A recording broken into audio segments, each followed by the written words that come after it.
Allow me to bring you back to 2020. March 2020, in fact.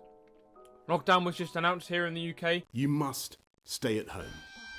Because the critical thing... Some of us loved it, some of us hated it. Anyway, COVID was all over the news at this point. And was practically unavoidable. I mean, at this point, the UK was about to go into lockdown. But as people were looking up the symptoms online, they found diarrhea and vomiting. And people realised, wait, if we're going into lockdown, how are we going to be able to get things like toilet paper and soap to deal with this? And so it began. Amid the coronavirus outbreak, Channel 3's Hunter Hoagland talked to Matt, who bought nearly 18,000 bottles of hand sanitizer.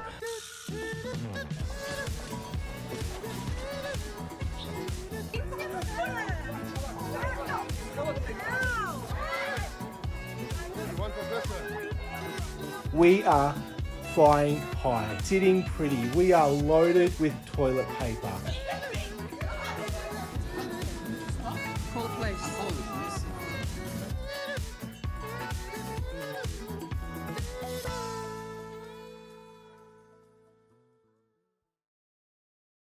It all started in Australia.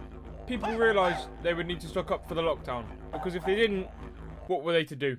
Most of the toilet paper aisles in most of Sydney's supermarkets were just swiped in minutes of the toilet paper outbreak. And on social medias like Twitter, hashtag toiletpapergate and hashtag toiletpapercrisis were trending. People also began actually fighting each other for a bit of the holy roll. Like these three women here who were fighting over one bag of toilet roll in their local Woolworths. The police were eventually called on them by the staff. Call the police. And the inspector actually said that the whole case could be taken to court. It was not in the end, however, and they all got off scot-free. The situation actually got so bad that people began to steal them and sell them online at ridiculous prices. Within a matter of days, the problem spread out to the UK and US, because they also realised what was going on, and that they would probably run out of toilet paper too. Woolworths and other shops in the UK began to ration their toilet paper, and only allowed people to have one pack each. Some people were incredibly lucky, however. One night in February in Australia, before the pandemic hit, Heidi Janeski ordered 48 rolls of toilet paper. Or so she thought.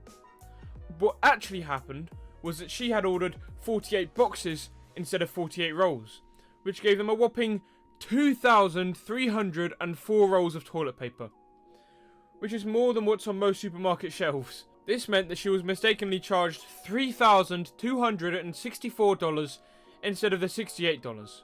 This went unnoticed to her until the order came. I'm not sure how, but we move. This amount of toilet paper was suspected not only to last them until the end of lockdown, but 12 whole years. The family also posted a TikTok, which I can imagine was perceived in, one of two ways. But toilet paper wasn't the only sanitary product that was shortaged, I will say. Hand sanitizer also went out of stock very, very quickly. This was mostly because of the fact that doctors and schools were buying it for key workers and children, and it couldn't keep up with the 400% more demand than usual. But there were two brothers that may have had a slight impact in some of the states in America. Matt and Noah Colvin were two brothers who grew up in Chattanooga, Tennessee. When the first coronavirus death occurred in the US on March 1st, 2020, they immediately hopped in their silver SUV and went to buy as much hand sanitizer as they could. Walmart, Dollar Tree, Home Depot, Staples, they cleared the shelves of all of these places. For the next few days, Noah Colvin went across Tennessee to every single store he could find, picking up every last bottle of hand sanitizer and placing it in his truck. And once that was done, he did the exact same thing in Kentucky. This ended up being a 1,300-mile road trip. Matt, on the other hand, stayed at home and prepared to list all the items on Amazon. They sold 300 of the bottles immediately, pricing them between $8 and $70. To them, it was absolutely crazy money. But to most, it was just profiting from the pandemic. The next day, Amazon took off all of these listings, and they were told off for being very naughty boys. eBay soon followed. Now, with many across the country looking for hand sanitizer, and with Matt sitting on around 17,700 bottles, he stated that he went from being in a situation where he could bring his family to financial stability to thinking, what the hell am I going to do with all this? You say you're sorry? Sorry for sorry for buying all of this product?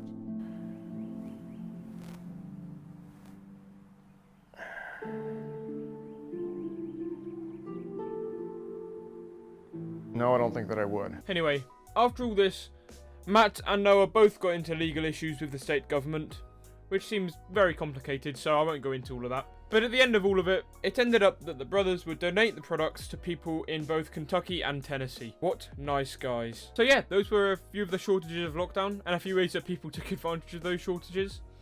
If you made it this far, I'd like to thank you very much. It means a lot as a growing YouTuber. If you liked the video, then why don't you like and subscribe? It'll be much appreciated, and I'll see you in the next one.